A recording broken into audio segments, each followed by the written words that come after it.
Friends, कैसे हैं आप। कल आपके सामने मैं आपको वर्डपैड का वीडियो बताई थी, वर्डपैड के बारे में बताई थी। वर्डपैड में मैंने आपको वर्डपैड बटन के बारे में new, open, save, save as, page setup, print preview और प्रिंट ऑप्शन को बताया था मैंने। तो आशा करती हूँ कि आप उसे सीखे होंगे। कोई परेशानी तो आई नहीं, आती तो जरूर आप मुझे कमेंट करते। तो मैं इसी पार्ट को आगे बढ़ाती हूँ। आज मैं वर्डपैड को खत्म करूंगी और ऐसे करके एक एक करके मैं स्टेप बाय स्टेप पूरे एडीसीए कोर्स के सिलेबस को मैं ऑनलाइन के जरिए आप तक पहुंचाने की कोशिश करूंगी। आप ध्यान से देखिए। और हाँ, जिन दोस्तों ने अभी तक सब्सक्राइब नहीं किया है, आप जरूर सब्सक्राइब कीजिए। मेरे द्वारा बनाए हुए सारे वीडियो को देखने के लिए, पहले देखने के लिए, नोटिफिकेशन से आपको जानने के लिए आपको सब्सक्राइब करना जरूरी होता है और बेल आइकन को दबाना भी जरूरी होता है। तो आप सब्सक्राइब कीजिए। व्यूज तो मुझे मिल ही रहे हैं और आप आगे वीडियो कंटिन्यू देखिए। तो मैंने कल आपको वर्डपैड का एक फाइल बताया था, सेव भी किया था। आप नाम दिया था मैंने एनआईसी नाम दिया था, आप देख सकते हैं। और अभी देखिए, ये आइकन जो है दोस्तों, ये माइक्रोसॉफ्ट वर्ड का है, लेकिन मैं आपको बता रही हूँ वर्डपैड। तो आप एक नया चीज भी आज जानेंगे कि वर्डपैड यानी एमएस वर्ड के आइकन्स वाले फाइल को वर्डपैड में आप डायरेक्टली कैसे खोलेंगे। अभी मैं यहाँ पे एप्लीकेशन नहीं खोल रही हूँ, डायरेक्ट मैं यहाँ पे इस एमएस वर्ड के फाइल को जो कल मैंने वर्डपैड पे सेव किया था, उसे मैं अभी वर्डपैड पे खोलूंगी। देखिए, इस फाइल के ऊपर आप करेंगे राइट क्लिक। इस फाइल के ऊपर आप करेंगे राइट क्लिक। इस फाइल के ऊपर मैंने किया राइट क्लिक। यहाँ मिलता है ओपन विथ ऑप्शन। आप देख रहे हैं ओपन विथ ऑप्शन साफ साफ आपको दिख रहा है और यहाँ पे आपको वर्ड भी दिख रहा है और वर्डपैड दिख रहा है। तो दोस्तों, मैं तो अभी आपको वर्डपैड सिखा रही हूँ और लेकिन ये आइकन आपका माइक्रोसॉफ्ट वर्ड का था, लेकिन जैसे ही आपने राइट क्लिक किया और वर्डपैड को सेलेक्ट किया, आपका वर्डपैड का फाइल खुल जाएगा जो आपने एनआईसी नाम से सेव किया था। आप देख सकते हैं इसी फाइल पे मैं आपको आगे का काम सिखाने वाली हूँ। पिछला क्लास में मैंने इस बटन के सारे ऑप्शन के बारे में सीखा था। New, open, save, save as, सबका शॉर्टकट भी था। मैं चाहूंगी कि कम से कम आप इस दौरान शॉर्टकट जरूर याद करें। शॉर्टकट से आपका काम जल्दी बनता है और आसान होता है। तो इसके बाद अभी मैं आपको बताने वाली हूँ क्लिपबोर्ड। ये देखिए, ये वाला जो टैब है क्लिपबोर्ड में आपको ऑप्शन मिलता है कट, कॉपी, पेस्ट। आप देख रहे हैं अभी ये अनहाईलाइट है, मतलब हाईलाइट नहीं है, एक्टिव नहीं है। ये एक्टिव तब होता है जब हम किसी भी टेक्स्ट को या ऑब्जेक्ट को सेलेक्ट करते हैं। ये देखिए, सेलेक्ट करने का तरीका, आप यहाँ पे माउस का कर्सर रखिए और ड्रैग कीजिए, माउस को ड्रैग कीजिए। अगर कुछ गलती हो जाए तो प्रेस करेंगे Ctrl+Z।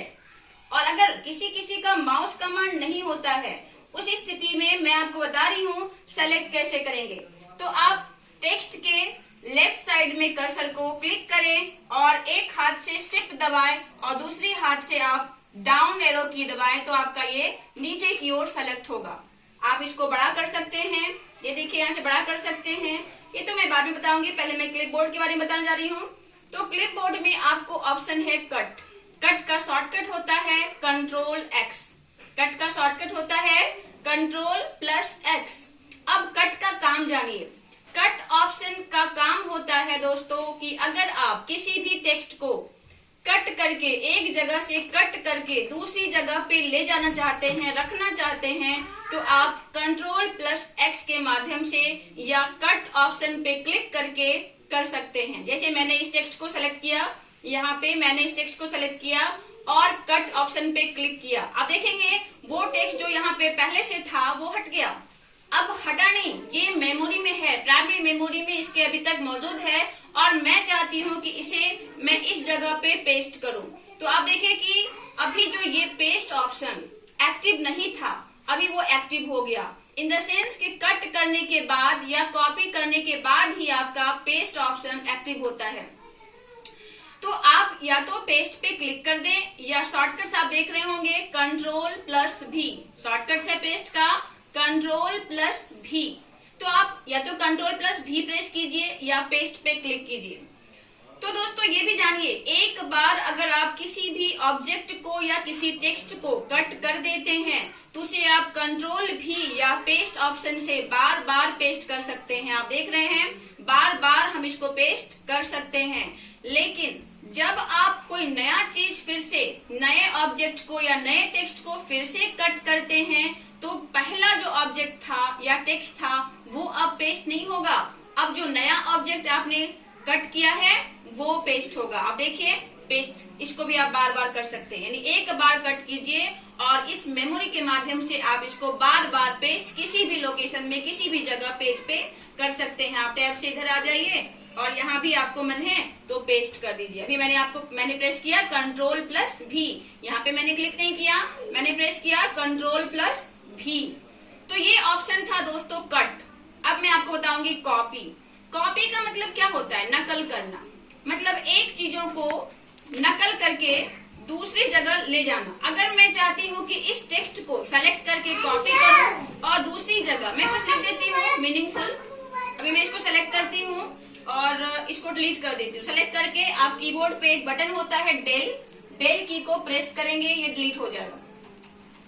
अब मैं यहाँ पे कुछ मीनिंगफुल लिख देती हूँ, जैसे मैंने लिखा नाइस कंप्यूटर एजुकेशन, कुछ भी मैंने लिखा।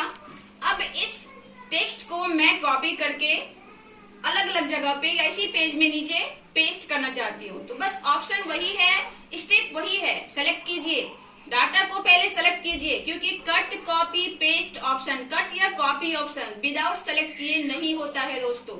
तो अभी मैंने कॉपी किया, कॉपी पे क्लिक कीजिए या शॉर्टकट प्रेस कीजिए Ctrl+C, आप प्रेस कीजिए या कॉपी ऑप्शन पे क्लिक कीजिए। ये देखिए आपको कोई फर्क नहीं पड़ा होगा, यहाँ से कुछ डाटा हटा नहीं, क्योंकि ये कॉपी हुआ, नकल हो गया, मेमोरी में इसका छाप आ गया। अब मैं क्या करूंगी, इसे मैं दूसरी जगह पेस्ट करना चाहती हूँ, या यहाँ पेस्ट कीजिए, जहां इच्छा हो कर्सर को वहां ले जाइए और प्रेस कीजिए पेस्ट का शॉर्टकट Ctrl+V, या आप पेस्ट आइकन पे क्लिक कीजिए। वही बात है, एक बार कॉपी कीजिए या कट कीजिए, आप इसको बार बार पेस्ट कर सकते हैं। ये था आपका कॉपी ऑप्शन के द्वारा पेस्ट करना। ऊपर मैंने आपको कट बताया, तो कट कॉपी पेस्ट ऑप्शन बहुत ही यूजफुल ऑप्शन है। ऑफिशियली काम में आपको बहुत ही इन चीजों की जरूरत पड़ती है। तो मैंने आपको यहाँ पे बताया कट कॉपी पेस्ट, ये क्लिपबोर्ड के ऑप्शन थे। तो आप यहाँ देखिए कि क्लिपबोर्ड के बाद आपका ग्रुप आता है फॉन्ट का, ये फॉन्ट का ग्रुप आता है। तो अब आप आशा करती हूँ कि कट कॉपी पेस्ट सीख गए होंगे। आगे मैं बढ़ती हूँ, तो ये फॉन्ट ग्रुप का टैब मैं बता रही हूँ आपको। फॉन्ट ग्रुप पे आप देखें कि यहाँ क्या क्या पहले ऑप्शन है। ये देखिए, इस बॉक्स को बोलते हैं फॉन्ट फैमिली। देखिए लिखता भी है, आप जैसे कर्सर को ले जाइएगा वहां पे आपको नीचे में दिख जाएगा एक बॉक्स में कि इसका नाम क्या है, फॉन्ट फैमिली। इसे हम फॉन्ट फेस भी बोलते हैं, फॉन्ट फेस या फॉन्ट स्टाइल के नाम से भी इसे जानते हैं। ये देखिए इसमें बहुत सारे फॉन्ट है जो आप लिखते हैं, अलग अलग प्रकार से लिखावट आपका होता है, या हिंदी में आप लिखना चाहते हैं तो यहीं से आप फॉन्ट चेंज करेंगे। आपको कुछ ज्यादा करना नहीं है, बस यहाँ से आप जैसे ही फॉन्ट चेंज करेंगे आपको हिंदी टाइप आएगा, आप आराम से हिंदी टाइप कर सकते हैं। यहाँ देखिए इंग्लिश में भी सब अलग अलग लिखा हुआ है, लेकिन ये सारा काम कब करेगा, जब हम इस टेक्स्ट को सेलेक्ट करेंगे। याद रखिएगा, किसी भी ऑप्शन का यूज करने से पहले आपको टेक्स्ट को सेलेक्ट करना पड़ेगा। और सेलेक्ट करने के लिए मैंने आपको बता ही दिया, अगर माउस पे कमांड ना हो तो कर्सर को रखिए जहां आपको सेलेक्ट करना है, और आपका जो एरो की है, 4 एरो की दिखता है कीबोर्ड में ये 4 एरो की दिखता है। इस एरो की के माध्यम से आप नीचे डाउन प्रेस करेंगे तो डाउन सिलेक्ट होगा, लेफ्ट प्रेस करेंगे तो लेफ्ट सिलेक्ट होगा, और राइट में राइट सिलेक्ट होगा। तो इस तरह से आप सेलेक्ट करने का ऑप्शन सीख गए। अब मैं आपको बता रही हूँ फॉन्ट फेस, उसके बगल में यहाँ पे है आपका फॉन्ट साइज। पहले मैं फॉन्ट फैमिली के बारे में बता दूं कि इसका टेक्स्ट कैसे चेंज होता है। देखिए इसको आप सेलेक्ट कीजिए, सेलेक्ट करने के बाद अभी आप देखिए नॉर्मल टेक्स्ट लिखा हुआ है, नॉर्मल स्टाइल में लिखा हुआ है। जैसे ही हम इसको यहाँ से चेंज करते हैं, कर्सिव में लेते हैं, या जिस भी फॉन्ट में आपको लेना है आप ले सकते हैं, आप देखेंगे कि इसका लिखावट, इसका जो स्टाइल है वो चेंज हो गया। तो ये ऑप्शन मैंने किया फॉन्ट फैमिली वाले टैब से, फॉन्ट फैमिली, ये सारे टैब आपको मिल रहा है फॉन्ट ग्रुप। ये सारा ऑप्शन फॉन्ट ग्रुप का है दोस्तों। तो एरियल ब्लैक, अभी आप देखिए नाम भी रहता है, लिखा रहता है एरियल ब्लैक। अभी मैं आपको इसे बड़ा करना सिखाती हूँ।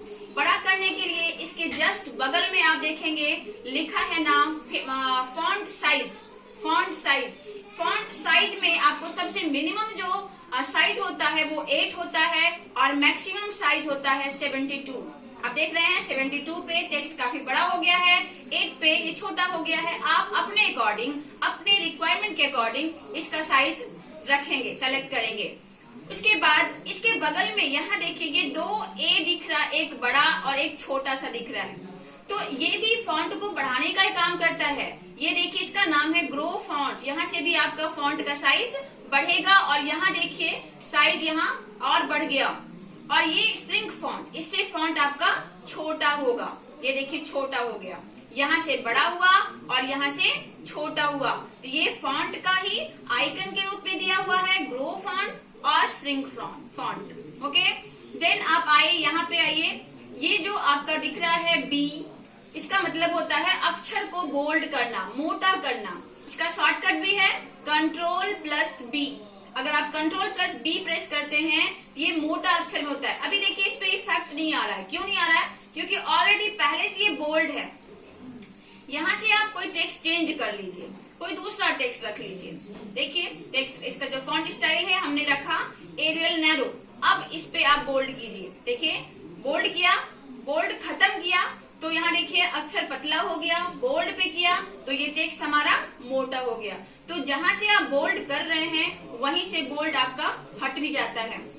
तो या तो Ctrl+B प्रेस कीजिए, Ctrl+B से देखिए हट गया और Ctrl+B से ये फिर से बोल्ड हो गया।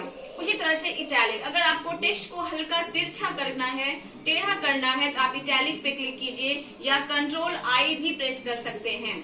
और ये जो दिख रहा है आपको एक्टिव दिखने लगा, यानी अभी ये एक्टिव है, इस मोड में है। मैं इसे हटाना चाहूँ या आप हटाना चाहें तो फिर से वही शॉर्टकट्स Ctrl+I या उस पे क्लिक कर दीजिए। देखिए सीधा हो गया और यहाँ से एक्टिव इसका हट भी गया, कलर इसका हट गया। इससे ये पहचान है, कलर में है तो वो एक्टिव है, कलर में नहीं है तो वो एक्टिव नहीं है। और अगर आप इसमें लाइन देना चाहते हैं, अंडरलाइन करना चाहते हैं, उसके लिए आपको यहाँ पे एक ऑप्शन दे रहा है अंडरलाइन का, जिसका शॉर्टकट्स होता है Ctrl+U। Ctrl+U से आप अंडरलाइन कर सकते हैं। और अगर अंडरलाइन हटाना है तो फिर से Ctrl+U से आप इसको हटा भी सकते हैं। तो bold, italic, underline, font family और font size, grow font, shrink font, ये मैंने अभी बताया आपको, ध्यान से देखिए। इसके बाद ये है आपका स्ट्राइक थ्रो। ये एक ऐसा ऑप्शन है कि अगर नोट्स बनाते समय कुछ ऐसा टेक्स्ट जो आपको लगता है कि इसका आपको अभी जरूरत नहीं है लेकिन बाद में जरूरत पड़ सकता है, आप उसे डिलीट नहीं करना चाहते हैं, तो क्या कीजिए, स्ट्राइक थ्रो पे एक बार क्लिक कर दीजिए। तो ये एक लाइन से इसे कट करेगा। तो दोस्तों आप कॉपी पे भी लिखते हैं मैनुअल में, तो अगर कुछ ऐसा रहता है तो आप एक लाइन से इसको कट कर देते हैं या पेंसिल से कट करते हैं कि भविष्य में मुझे जरूरत पड़े तो उसे मैं फिर से देख सकूं। तो वो मिटाने के लिए नहीं होता है, डिलीट मत करिए। अगर आपको ऐसा कोई टेक्स्ट है तो डिलीट मत कीजिए, उसके लिए आपके पास है ऑप्शन, आप यूज कीजिए स्ट्राइक थ्रो, जिसका नाम यहाँ आइकन दिख रहा है ABC। अभी हमने स्ट्राइक थ्रो लगा दिया। और अगर स्ट्राइक थ्रो हटाना है तो बस पहले की भांति उस पर क्लिक कीजिए, स्ट्राइक थ्रो हट गया। तो यहाँ तक हमने बताया। अब ये दो ग्रुप, ये दो देखिए ऑप्शन, ये कहलाता है सबस्क्रिप्ट और ये कहलाता है सुपरस्क्रिप्ट। इसका मैं एग्जांपल लेके आपको बता रही हूँ। देखिए अगर आपको कभी ऐसा टेक्स्ट लिखने की आवश्यकता पड़ी, जैसे आप लिखते हैं H2O लिखते हैं तो 2 कहाँ रहता है दोस्तों? नीचे रहता है। ये 2 कहाँ रहता है? नीचे। तो नीचे करने के लिए क्या ऑप्शन है? अभी कोई ऑप्शन है आपके पास, लेकिन जब आप सबस्क्रिप्ट पे क्लिक करते हैं तो ये ऑलरेडी नीचे हो जाता है। और आप देखिए जिस स्ट्रक्चर में आप केमिस्ट्री में लिखते हैं H2O, उसी स्ट्रक्चर में आपका आ गया। उसके बाद किसी भी टेक्स्ट को आप लिख सकते हैं। अगर आपको लिखना है 10th, तो देखिए TH को आपको ऊपर करना है अगर, तो बस सेलेक्ट कीजिए और ऊपर करने के लिए आप यूज कीजिए सुपरस्क्रिप्ट। तो अब देखिए इस आइकन से भी आप पहचान सकते हैं, ये ऊपर में है तो सुपर और ये नीचे है तो सब। ऊपर में क्या होता है, इस पे क्लिक कीजिए तो ऊपर चला जाएगा टेक्स्ट के ऊपर चला जाएगा तो वो सुपर स्क्रिप्ट हो गया, और इससे क्या होगा, ये नीचे आ जाएगा तो ये सब स्क्रिप्ट हो गया। तो जैसे भी आपको लिखना है, आप अपने रिक्वायरमेंट के अकॉर्डिंग आप सुपर स्क्रिप्ट एंड सब स्क्रिप्ट का यूज कर सकते हैं। आशा करती हूँ सुपर स्क्रिप्ट सब स्क्रिप्ट आपको समझ में आया होगा।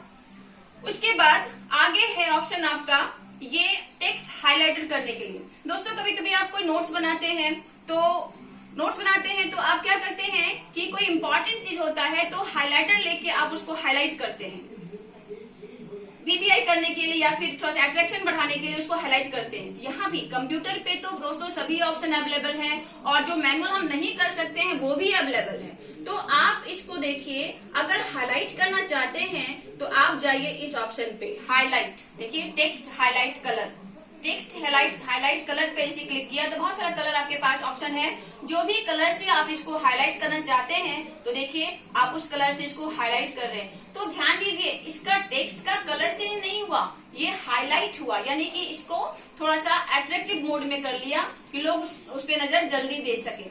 तो हाइलाइटर है, ये जो आइकन है दोस्तों क्या है, हाइलाइटर है। इससे आप किसी भी टेक्स्ट को, एक अक्षर हो या पूरा लाइन हो या पूरा सेंटेंस हो, तो आप इसको हाईलाइट कर सकते हैं अलग अलग कलर से। लेकिन अगर आपको कोई टेक्स्ट को कलर करना है, अगर मान लीजिए कि हाईलाइट तो है ही, साथ में हम इसके टेक्स्ट को भी कलर करना चाहते हैं, तो आपके पास ऑप्शन है, इसका नाम है फॉन्ट कलर या फिर टेक्स्ट कलर के नाम से भी इसको जानते हैं, फॉन्ट कलर या टेक्स्ट कलर। आप देखिए इसको क्लिक कीजिए और इसके अंदर में अगर सिलेक्ट करते हैं तो यहाँ देखिए आपका टेक्स्ट का कलर चेंज हो गया। तो ये था हाइलाइटर और ये था फॉन्ट का कलर चेंज करने के लिए। तो अभी मैंने आपको दिखाया कि ये सारा फॉन्ट ग्रुप के बारे में, तो फॉन्ट ग्रुप, टोटल और क्लिपबोर्ड, ये सारा ऑप्शन मैंने आपको बताया। एक एक करके सारे ऑप्शन को मैंने डील किया, शायद आप अच्छे से सीखे होंगे। दोस्तों हमेशा मैं कहती हूँ अगर कोई परेशानी हो, अभी तो हम लोग रूबरू नहीं है, आपसे हम बात नहीं कर पा रहे, सामने मेरे आप बैठे नहीं हैं, लेकिन ऑनलाइन के माध्यम से मैं आपको क्लास दे रही हूँ। तो अगर कोई परेशानी हो या कुछ नहीं समझे तो जरूर कमेंट कीजिए, मैं अगले क्लास में उसको सॉल्यूशन दे दूंगी, अगले क्लास में उसको बता दूंगी। इस तरह से आपको कोई परेशानी नहीं आएगी। तो आज वर्डपैड के क्लास में मैंने ये सारे ऑप्शन को डील किया और बाकी कुछ ऑप्शन और बच गया तो मैं अगले क्लास में आऊंगी। तब तक के लिए नाइस कंप्यूटर हमेशा आपकी सेवा में तत्पर रहेगी। धन्यवाद।